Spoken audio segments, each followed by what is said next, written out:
him around. Yeah, I think he was already in this space when Dustin got it. Oh, like a resident gremlin. Like the gremlin, this is his home. So the gremlin is here and sometimes acts up. I could snare him. Affects our signal. Snare, maybe trap. Could we keep him in a cage? Oh, yeah. This little caged gremlin. I got a big dog crate. Yeah, he'd have enough room to run around in there. Yeah, we could let him out when we're not on air. That way he couldn't mess up the signal. Roam the evening hallways here. All right. Thanks a lot for joining us. 780-218-9999 or the Nasty Chat. What do we do? Do you want to do the PI now or do you want to catch up on anything on off-topic? Let's catch up on the off-topic. Give Zach a minute. I should have told you I was going to ask you that because Zach's going to get the video going again. Yeah. Because the gremlin unplugged all the computers.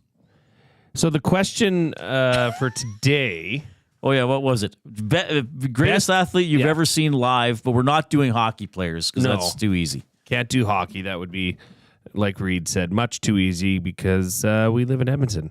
Collingwood Rob sent one in earlier. Pele playing for the New York Cosmos versus the Edmonton Drillers. That's a good one, yeah. In the early 1980s. What a talent and what a team. We won, though.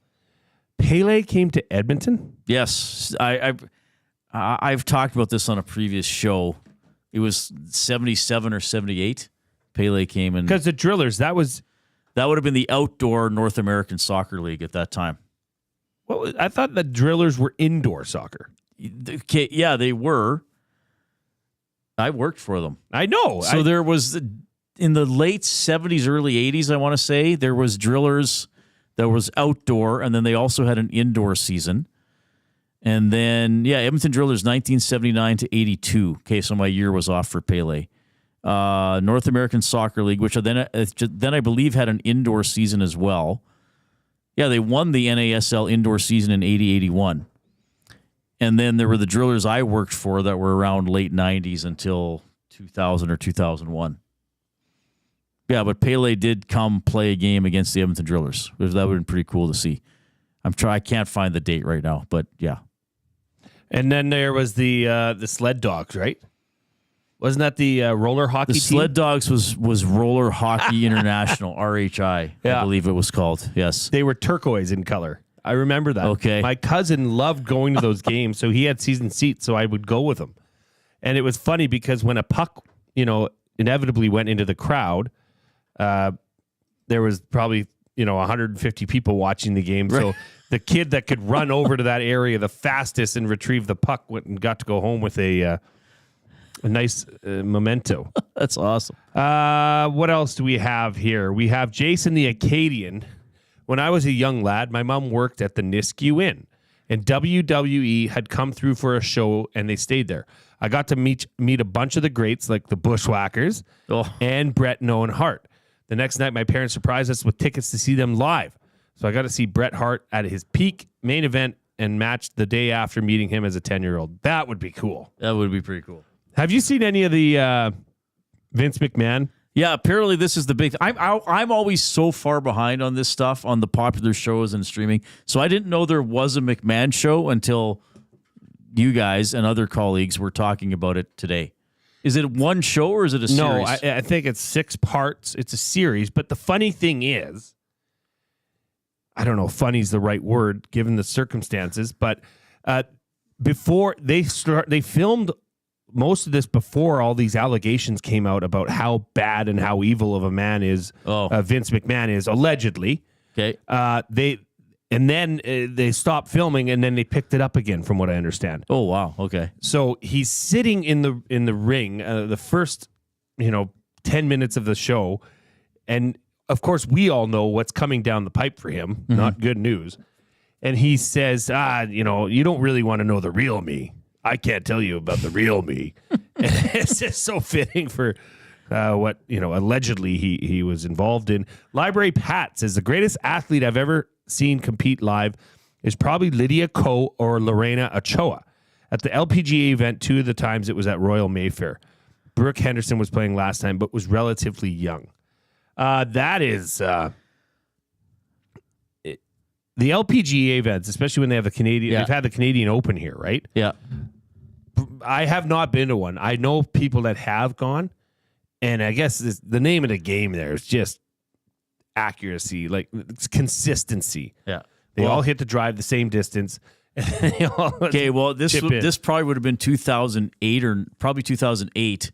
It was at the Mayfair, and I can't remember how I got on. I wasn't there very long. I went with a couple guys, and I saw Laura Davies hit a shot. Yeah, and it was on. So she hit a drive on a par 5, and then hit a 3-wood.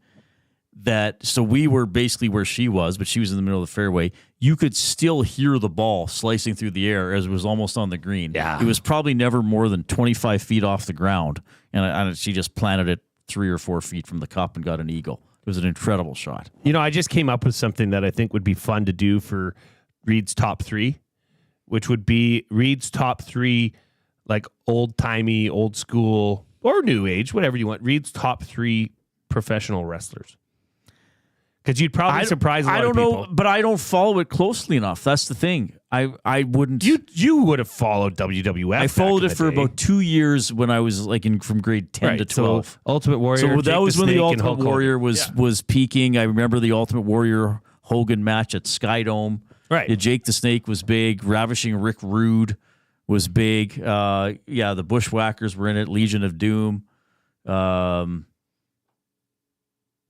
Honky Tonk Man, I think. Hacksaw Jim Duggan was around. $1 Million Man, Ted DiBiase. Ted DiBiase, the $1 Million Man. He was a heel, wasn't he? He was. He found the light. He found Earthquake. Sergeant Slaughter. Well, they did that whole thing where he was supporting Saddam Hussein or whatever. Yeah. The Iranian Sheik or something like that. Or I can't remember him. Yeah.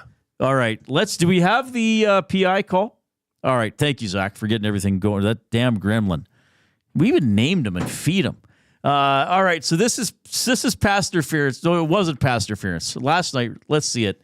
If you're watching, this is late in the Seahawks-Lions game. DK Metcalf tried to make a reception in the end zone, and the Detroit defender basically tackles him before the ball comes.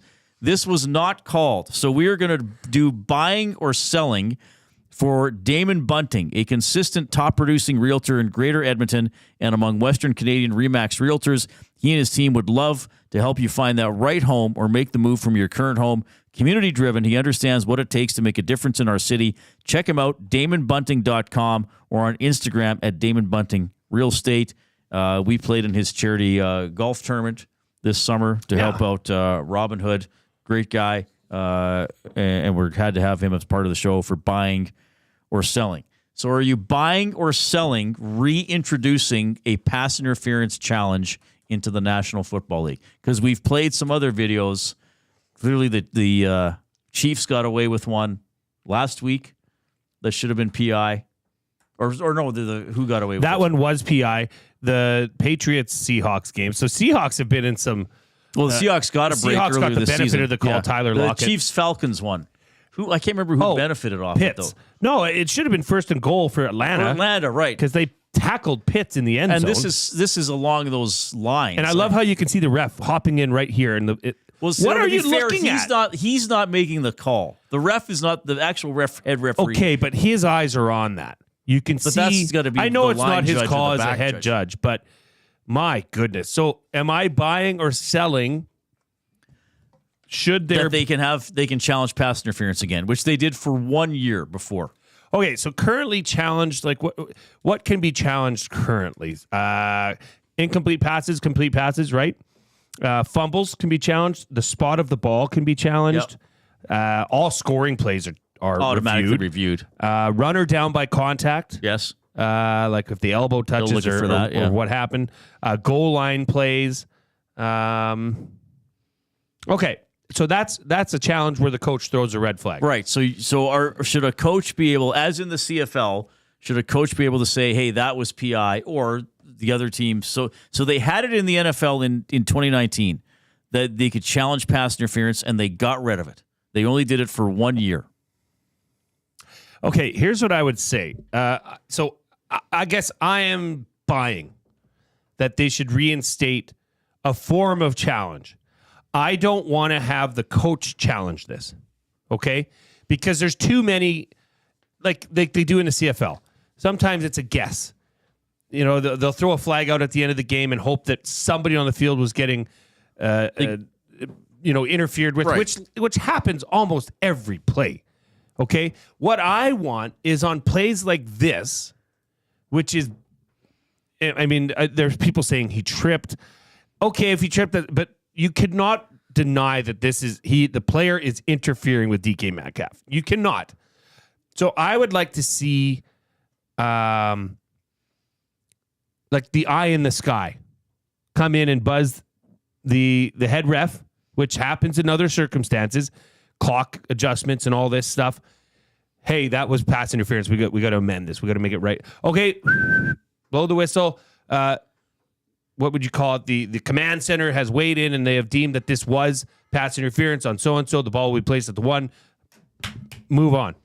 Don't take up too much of the time. Don't have coaches hunting for a pass interference late in the game, because those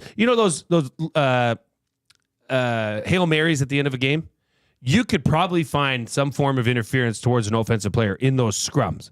I don't want that. But blatant misses like this, or it can go the other way where it's called and it's like, no, guys, he tripped or something like that, right? That's what I would. So to answer, I am buying on that. All right. Well, I am selling on both the coach's challenge and your suggestion. Okay. As much as this, I think, was a missed call, there was a missed call in the Atlanta Kansas City game that we showed that was probably worse than this one. Though this one, when you watch it, it gets worse, doesn't it? If you're saying that he tripped, I don't know. The defender still can't be on his back and knocking his arms out of the way. Here's what I would say, that I don't think that the National Football League or leagues in general want to openly correct their officials on plays like this. Now, I know the CFL has some elements of it where they'll say we're picking up the flag, it wasn't a headshot, on a quarterback. I get it. But I don't think the NFL wants to correct its officials if it can help it. Scoring plays and turnovers are different.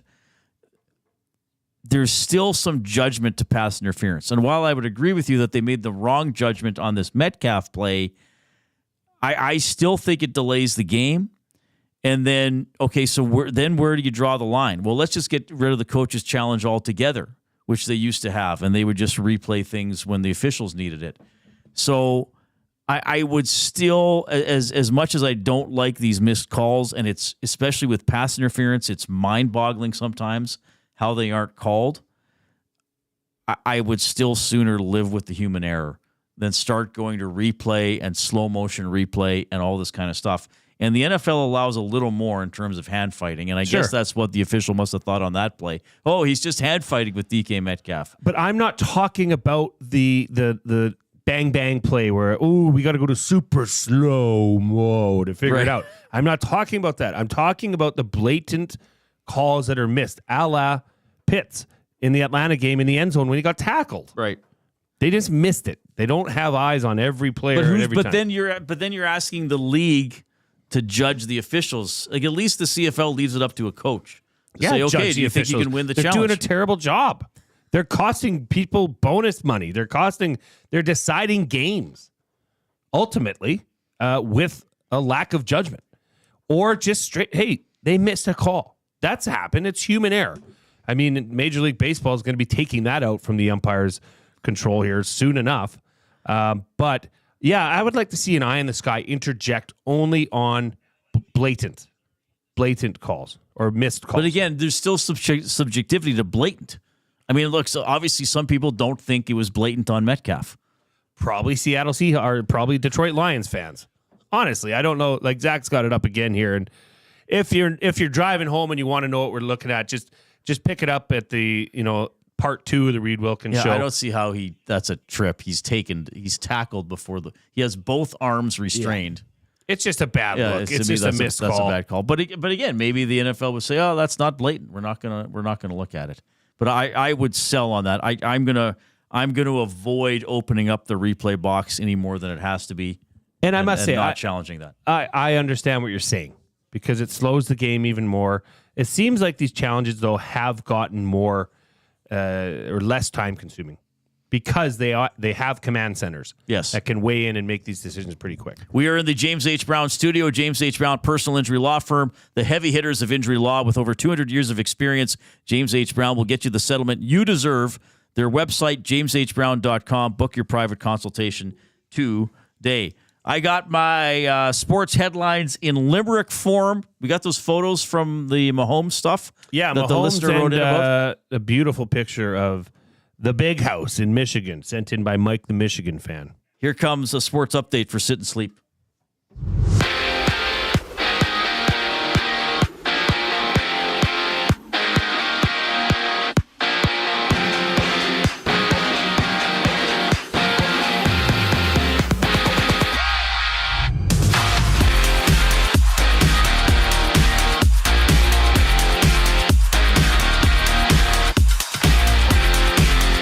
Ben Gleason, Phil Kemp, Lane Peterson, and Colin Delia were placed on waivers this morning for the purpose of reassignment.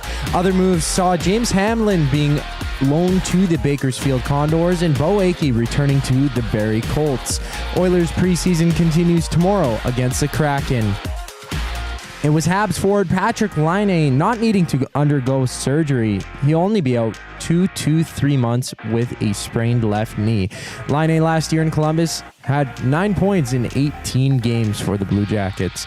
Right now it sends Habs, Red Wings, Penguins, and Devils Rangers in 3 of 8 games on tap tonight. And it's the Canadiens, Bruins, and it was the Rangers up all to 1-0, but the Devils just tied it at 1 apiece with 10 seconds to go in the first, rounding out the first 20 minutes in all for the active games right now.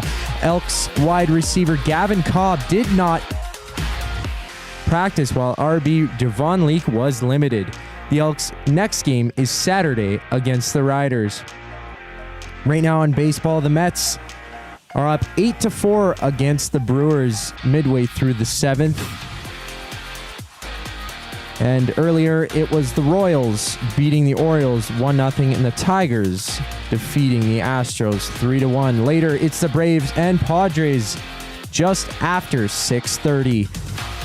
After the break, the Reid Wilkins Show with Jay Milne continues right here on Edmonton Sports Talk. I'm Zachary Kubusch, and now you're up to date.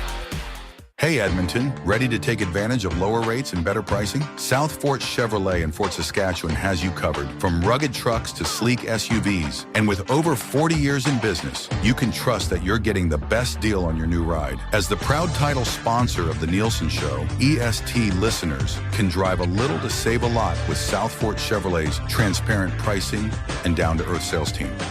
Visit us today in Fort Saskatchewan or online at southfortchev.com. At Mind 360, we invite you to embark on your mental health journey in a safe and comfortable space. Conveniently located in St. Albert, Mind 360 has a diverse team of experienced clinicians that offer a broad range of tailored services for children, adults, and families. Furthermore, we are very proud to serve our military, veterans, and first responders. If you're looking for counseling, treatment, or assessment, understand that you are not alone. Contact Mind 360 at mind360.ca to book an appointment today. Gallo LLP is an Alberta-based accounting firm with expert chartered professional accountants in both our Edmonton and Sherwood Park accounting firms. Our experienced and innovative accountants provide financial advice that saves our clients money. Simply put, we help our clients protect their assets and grow their businesses. At Gallo LLP, they go beyond the numbers to ensure the continued success of your business. Reach out to Preet or John to discuss how they can help your business grow. Visit GalloLLP.ca today and see how they can help you take your business to the next level. You've always known GCL Diesel as the experts in diesel fuel systems, but did you know that GCL is also your source for turbochargers and turbo repair? As a turbo supplier for Garrett, Ford, Warner, and Holset, GCL can provide genuine original equipment turbos at wholesale prices. Whether it's diesel, gas, natural gas, or performance, we can provide you with the turbo or custom repair you require. Turbo questions? We've got turbo answers. Visit us in the West End or online at gcldiesel.com. GCL Diesel, turbochargers, understood.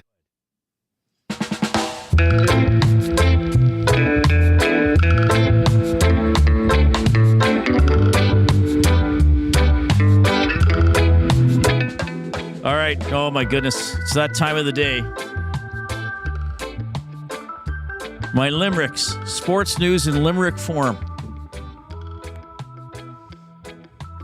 I'm the only one who's excited. Welcome to my life, everybody. Oh, brother, this guy stinks! I haven't had one of those in a long time. I will do. Which one do I want to do for? I'll save that one for the end.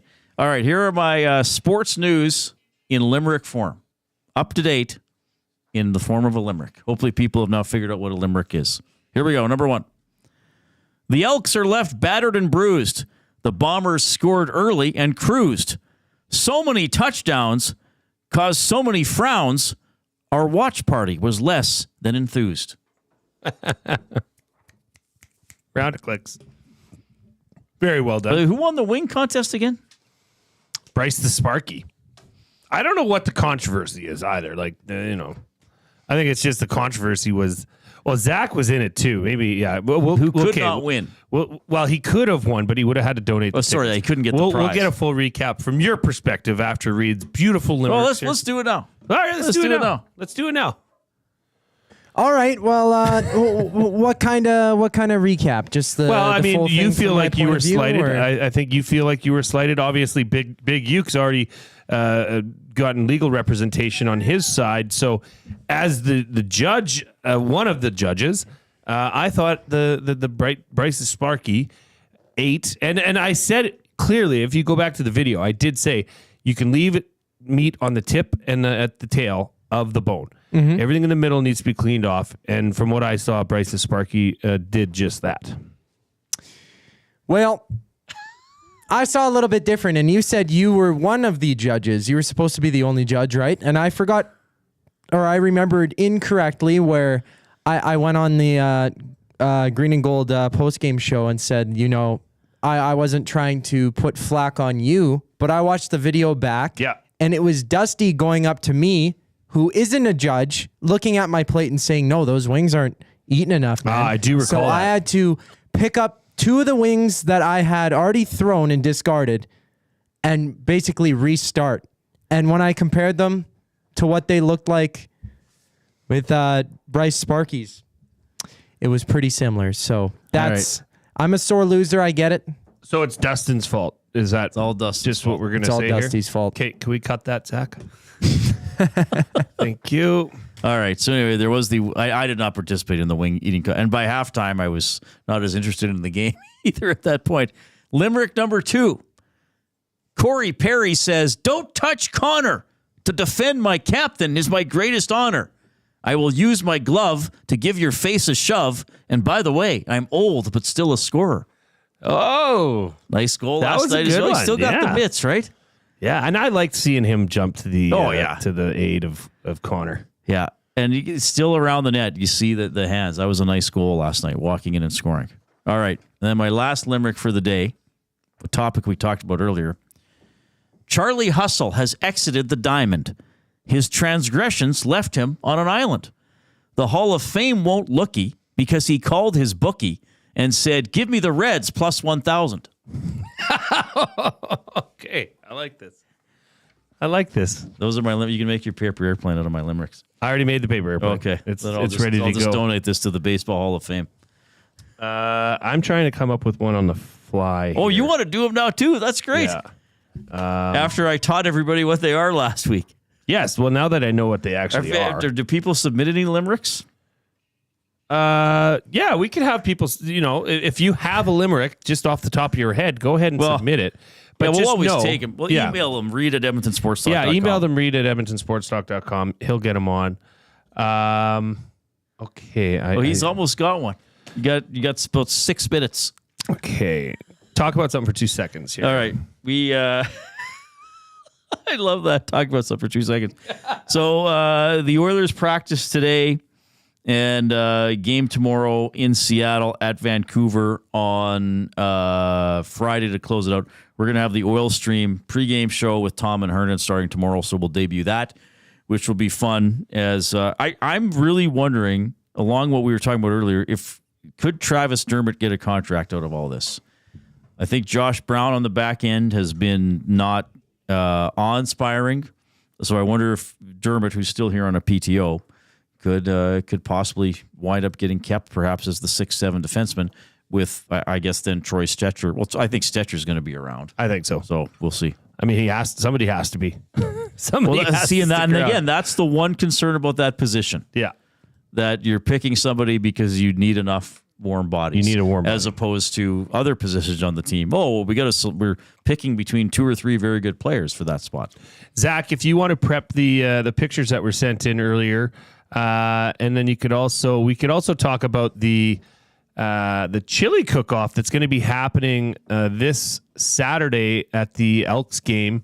Saskatchewan's coming into town to visit the Elks, and there is the chili cook-off, the 2024 chili cook-off that Edmonton Sports Talk is presenting. And you just want to show up, taste some chili. Every vote that you cast, you will be entered into for some prizing as well.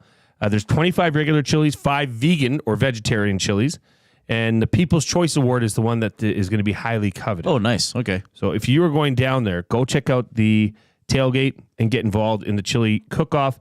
Here is my limerick. These baseball playoffs are wild, although the regular season can be somewhat mild. The Blue Jays were dreadful. They made very few tremble. The push-up contest would make Dustin look like a child. That's good. That's not really bad. Unexpected ending because it was all baseball. Yeah, I had to and then throw we something tied in another topic from earlier in the show. Well, I had to think of a word that rhymed with wild and mild, so I thought of child and how could I fit that in? So yeah, every day when you do a limerick, I'm going to come up with try one to do on it the on the fly. Yeah. All right. And the rhyming of dreadful and tremble was very good. All right. Thank What do you. we have here? These are listener submitted photos. Yeah. So this is in talking to as far as listeners, as far as the place you've been or the athlete you've seen ever in person. He said, look, it wasn't necessarily one athlete or one player, but this is the scene at the Big House in Michigan where the University of Michigan Wolverines play.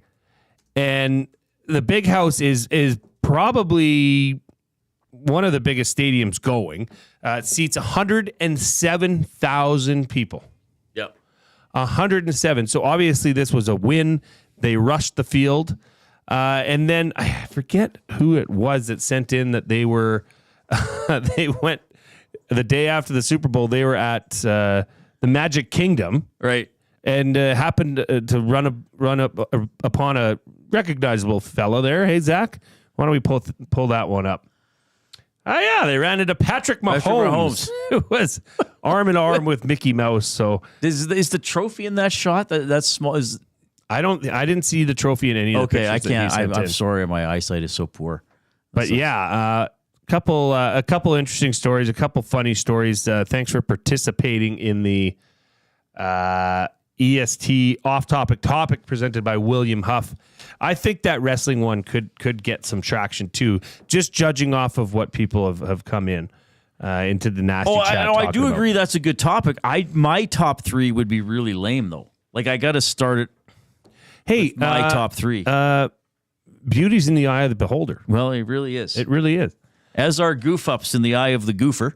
Yeah. I didn't know enough. I was sort of unsure about Paul Molitor's tenure with the Blue Jays. He was on the 93 team, not the 92 team. So he was on the second World Series team and won World Series MVP. And then I expressed uncertainty about if and when he was I knew he was the manager of the Twins. I didn't know how recently. And I was like, is he even still doing it? No, he's not. He was the manager of the Twins from 2015 to 2018. Paul Molitor, my goof up and a great player to watch. The only one, Coob, do you got anything? I was calling Lane